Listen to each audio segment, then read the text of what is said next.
Selamat datang di Genre Entertainment. Jadi di video kali ini aku akan menceritakan atau membahas suatu kasus tersadis yang pernah terjadi di Perawang, Siak, Riau yang terjadi sekitar tahun 2013 sampai dengan tahun 2014. Pada bulan Juli 2014 terungkap kasus yang sangat mengerikan tentang adanya penculikan dan pelecehan seksual lalu pembunuhan disertai mutilasi di daerah Siak. Kasus yang menggemparkan ini sampai membuat daerahku menjadi sangat mencekam dan sangat waspada pada waktu itu. Banyak orang tua yang takut anaknya bermain di luar rumah, terutama anak mereka yang masih kecil karena adanya kasus penculikan, pembunuhan disertai mutilasi yang korbannya kebanyakan adalah anak-anak di usia rentan 7-12 tahun. Terbongkarnya kasus pembunuhan sadis yang menelan sejumlah korban di Desa Bunut, Siak, Riau membuat warga desa lebih waspada. Sejak terkuaknya kasus tersebut, para orang tua kini memilih menjaga dan mengawasi anaknya saat bermain. Kasus yang mengerikan ini sampai diangkat menjadi berita utama di televisi nasional hingga beberapa pekan pada waktu itu. Dalam kasus ini ada 4 pelaku yang melakukan penculikan dan pembunuhan, yaitu MD, DS, SH, dan DP yang memiliki perannya masing-masing. Dan di sini aku menggunakan inisial nama pelaku dan korban karena aku juga ingin melindungi privasi mereka di ruang publik. Aku akan membahas pelaku ini satu persatu dimulai dari MD, yaitu otak di balik pembunuhan dan mutilasi ini yang pada waktu itu masih berumur 19 tahun. MD dikenal sebagai pria yang pendiam dan ramah pada lingkungan sekitarnya. Ia sering berkumpul dengan anak seusianya dan anak di bawah umurnya untuk bermain bola dan sering memberikan makanan atau mainan kepada anak-anak kecil di sekitaran rumahnya. Pada Februari 2013, MD menikah muda di usia yang ke-18 dengan seorang wanita yang seumuran dengannya dan menjadi pelaku pembunuhan, yaitu DS, istrinya. Kehidupan rumah tangga MD dan DS diketahui tidak harmonis karena diketahui MD memiliki penyakit impotensi. Dan perlu diketahui penyakit impotensi adalah ketidakmampuan pria untuk mencapai atau mempertahankan ereksi dalam menjalani aktivitas seksual. Karena penyakit ini, MD meminta bantuan kepada ayahnya yang merupakan seorang dukun terkenal dan disegani di Siak. Awalnya MD tidak begitu menyukai ayahnya yang seorang dukun. Namun demi mengobati penyakit yang dideritanya, MD pun berobat dengan sang ayah. Dan dari sini kehidupan MD pun berubah. Ayahnya memberi ide-ide gila kepada MD untuk mengobati penyakit yang dideritanya dengan cara melakukan pembunuhan. Ayahnya berpesan agar ia sembuh dari impoten, ia harus melakukan ritual dengan meminum 9 darah segar dari 9 alat kelamin laki-laki dengan cara digoreng atau disup. Dan syarat pria yang menjadi korban adalah mereka yang tidak memiliki penyakit impoten. Ayahnya mengatakan selain bebas dari penyakit impoten juga dapat meningkatkan gairah seksual dan dapat menjadi kebal dari benda tajam. Karena ayahnya seorang dukun, MD pun langsung percaya apa yang dikatakan ayahnya dan melakukan semua yang dibilang oleh ayahnya. Lalu kemudian ini menjadi awal mula dan kasus pertama terjadinya pembunuhan disertai mutilasi, yaitu penculikan pertama yang dilakukan MD pada 10 Juni 2013 kepada seorang bocah berumur 5 tahun berinisial FD. Korban kali ini dicuri dari tempat atau daerah yang cukup jauh dari tempat tinggal MD, yaitu Kecamatan Rantokopar, Kabupaten Rokan Hilir. Kejadian ini terjadi pada sore hari saat FD atau korban yang pada waktu itu disuruh membeli sate oleh ibunya bertemu dengan MD di tengah perjalanan dan kemudian MD membujuk korbannya untuk dibelikan sate dan diberikan jajan. Jadi MD membujuk si FD ini untuk yuk ikut aku, kau akan aku belikan sate dan juga akan kuberikan uang. FD yang sangat polos itu pun menerima bujukan dari MD dan MD kemudian membawa FD ke hutan akasia yang sangat sepi lalu menyodomi FD dan kemudian memotong alat kelamin FD menggunakan pisau cutter. Dan darah dari alat kelamin tersebut langsung diminum dan dioleskan di sekujur tubuh MD untuk mendapatkan ilmu kebal. Dan alat kelamin FD dibungkus dan dibawa pulang untuk digoreng atau disup dan kemudian dimakan. Aku nggak tahu gimana perasaannya memotong alat kelamin FD, lalu dia membungkusnya dan membawa pulang, lalu dia bilang pada istrinya, ini masak, ini adalah alat kelamin dari korban yang telah kubunuh. Lalu dimasak, lalu mereka memakannya. Damn. Untuk menghilangkan jejaknya, MD pun memutilasi korbannya dan menguburkannya di tanah serta menutup kuburnya dengan dedaunan kering. Ibu FD yang menunggu anaknya yang tak kunjung pulang pun khawatir dan panik lalu melaporkan kehilangan anaknya kepada kepolisian setempat. Kepolisian dibantu warga pun mencari keberadaan FD, namun hasil yang didapatkan adalah nihil. Kasus kedua atau korban kedua adalah seorang bocah berusia 9 tahun berinisial HA yang pada waktu itu sedang bermain di luar rumah bertemu dengan MD dan istri MD, DS.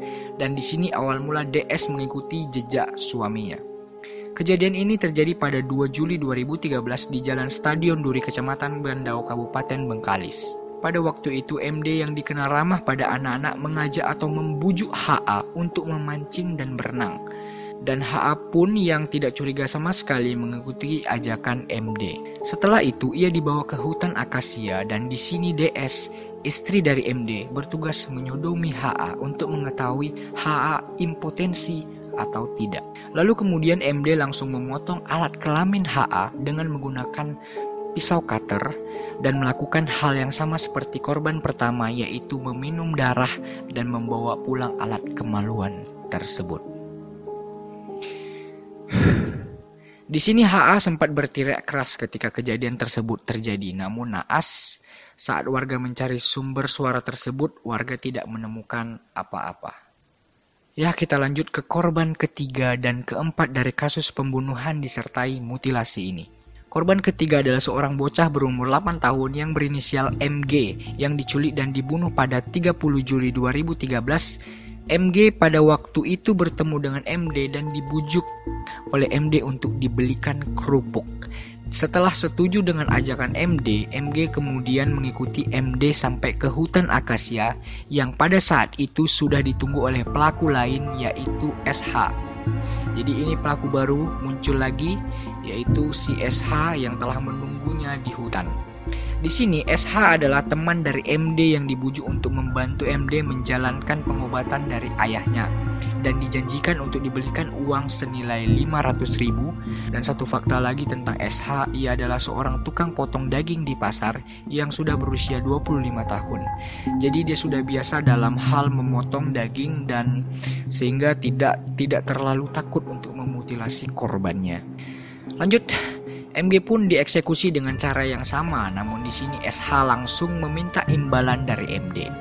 Dan MD pun kemudian bernegosiasi dengan SH bahwa 500.000 yang dijanjikan adalah dengan cara menjual daging korbannya ke warung-warung makan dengan harga murah untuk menghasilkan uang. Damn, ini ide gila yang muncul lagi dari benak sosok MD. Jadi MD bernegosiasi dengan SH yang dijanjikannya 500.000 itu adalah dengan cara menjual daging dari para korbannya ke kedai-kedai warung makan di daerah sekitar. Aku nggak mau nyebutin warungnya secara spesifik karena aku tidak mau ada yang tersinggung. Pada waktu menjual daging korbannya, SH mengatakan bahwa yang dijualnya adalah daging sapi. Jadi SH menjual ke warung-warung tersebut dan mengatakan bahwa yang dijualnya ini adalah daging sapi dengan harga yang murah. Lalu kedai-kedai tersebut pun berpikir karena harganya murah lalu membeli daging tersebut. Tulang belulang dari korbannya tersebut mereka kubur di tempat pemakaman umum. Jadi mereka mengubur sisa-sisa tulang tadi di sebuah kuburan. Kemudian korban keempat kasus ini. Dan korban kali ini sedikit berbeda dari korban lainnya yang rata-rata berusia di bawah 12 tahun. Korban kali ini adalah seorang pria dewasa berumur 40 tahun dan menderita penyakit keterbelakangan mental. Pria ini berinisial A dan seorang warga dari Bandau, Kabupaten Bengkalis. Kasus ini terjadi pada Agustus 2013. Ketika itu A dirayu oleh istrinya MD yaitu DS untuk diajak bermain ke rumah dan kemudian DS melakukan pelecehan seksual dan menyodomi A lalu kemudian membunuh dan memotong alat vital korbannya untuk diberikan kepada suaminya MD.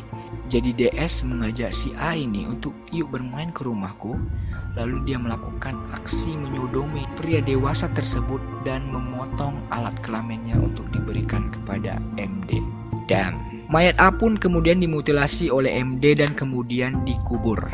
Menurut keterangan MD, ketika MD telah membunuh para korbannya, ia selalu menghubungi ayahnya untuk membacakan mantra ritual pada korban yang telah dibunuh, baik itu berupa mayat utuh maupun yang telah dimutilasi dan telah menjadi tulang belulang. Belum sampai membunuh 9 korbannya, ayah MD pun meninggal dunia karena faktor usia. Saat MD baru membunuh 4 korbannya. Setelah ayah MD meninggal dunia, hubungan MD dan istrinya pun semakin kurang harmonis. Banyak perlakuan kasar yang dilakukan MD kepada istrinya, DS, sehingga DS tidak tahan dan meminta cerai pada Oktober 2013. Jadi MD dan DS baru menikah sekitar 8 bulan dan kemudian mereka memutuskan untuk cerai. Setelah cerai, DS pun tidak pernah mengikuti jejak suaminya lagi dan meninggalkan urusan yang berhubungan dengan suaminya.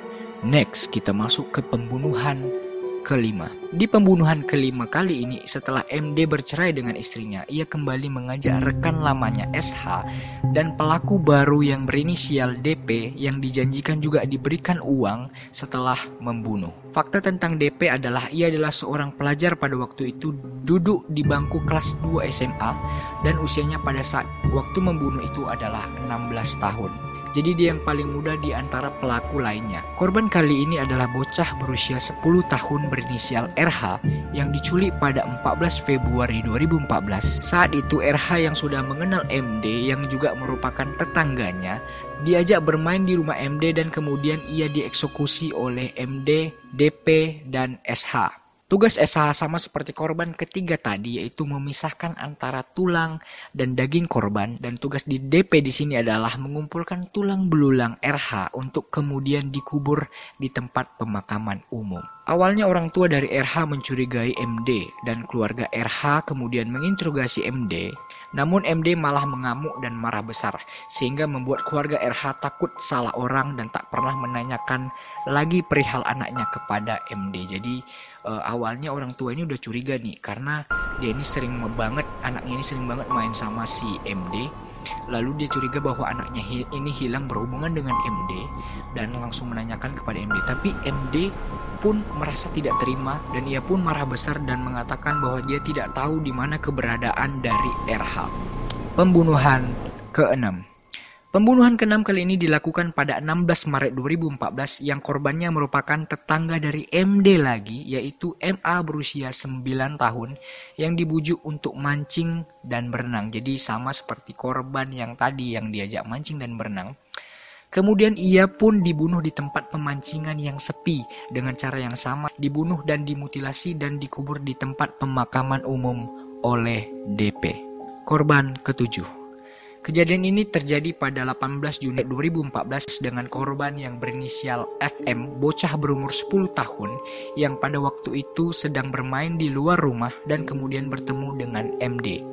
Sama seperti korban lainnya, FM dibujuk untuk memancing dan berenang, kemudian ia dieksekusi dengan cara yang sama dengan korban lainnya. Kemudian daging korban dijual ke warung-warung makan dengan harga murah yang dikatakan sebagai daging sapi atau rusa yang saya bilang tadi. Jadi pada waktu kasus ini terungkap, terjadi yang namanya ketakutan di masyarakat untuk membeli makanan dari warung-warung makan dan warung-warung tepi jalan karena pengakuan pelaku yang menjual daging manusia ke warung-warung makan di sekitaran daerah tersebut.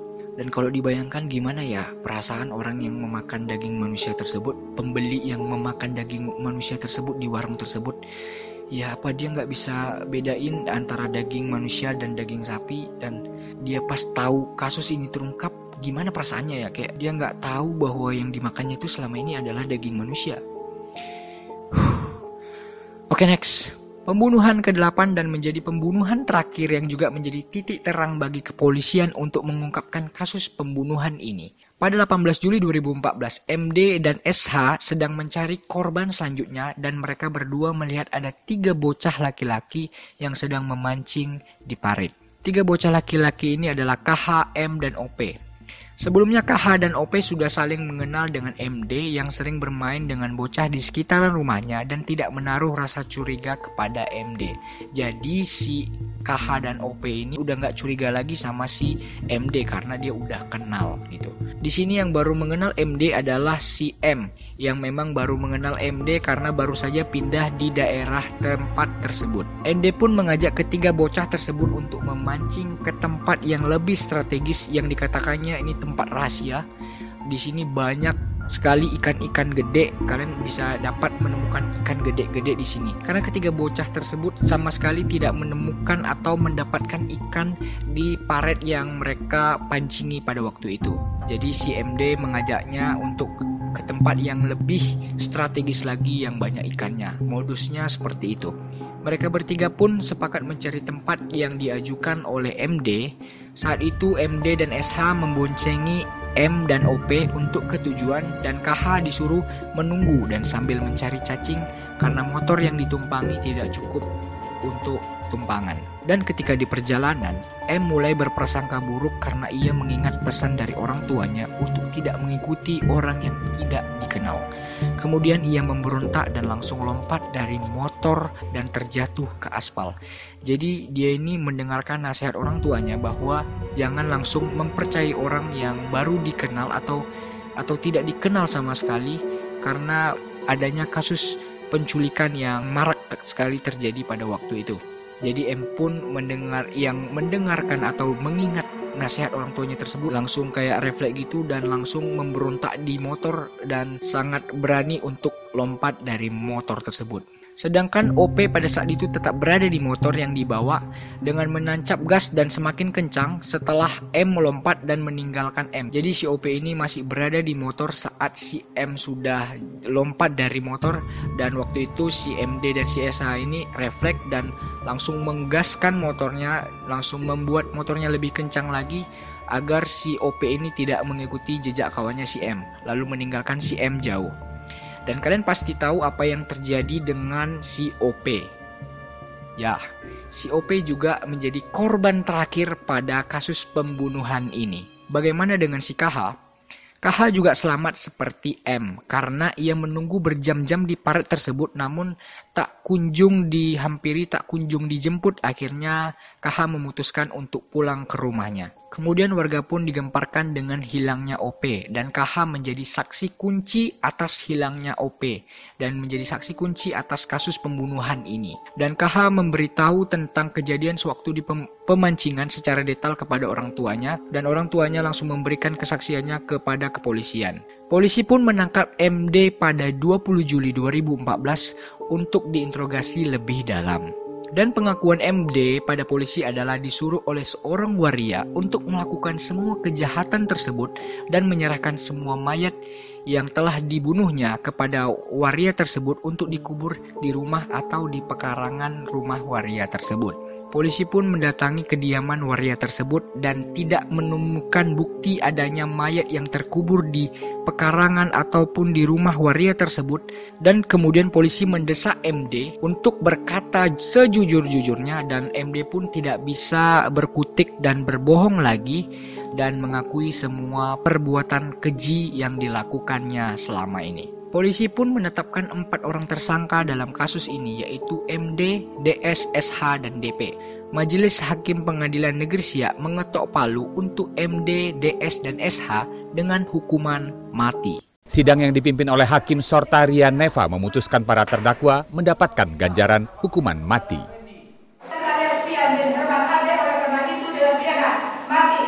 Sedangkan DP yang pada waktu itu berumur 17 tahun dinyatakan bebas karena upaya banding yang dijalaninya. Salah seorang pelaku mutilasi terhadap 7 orang korban divonis bebas oleh Majelis Hakim di Pengadilan Tinggi Pekanbaru. Jadi DP dinyatakan bebas karena waktu itu dia berusia 17 tahun dan itu karena upaya banding yang diajukan oleh pengacara beliau.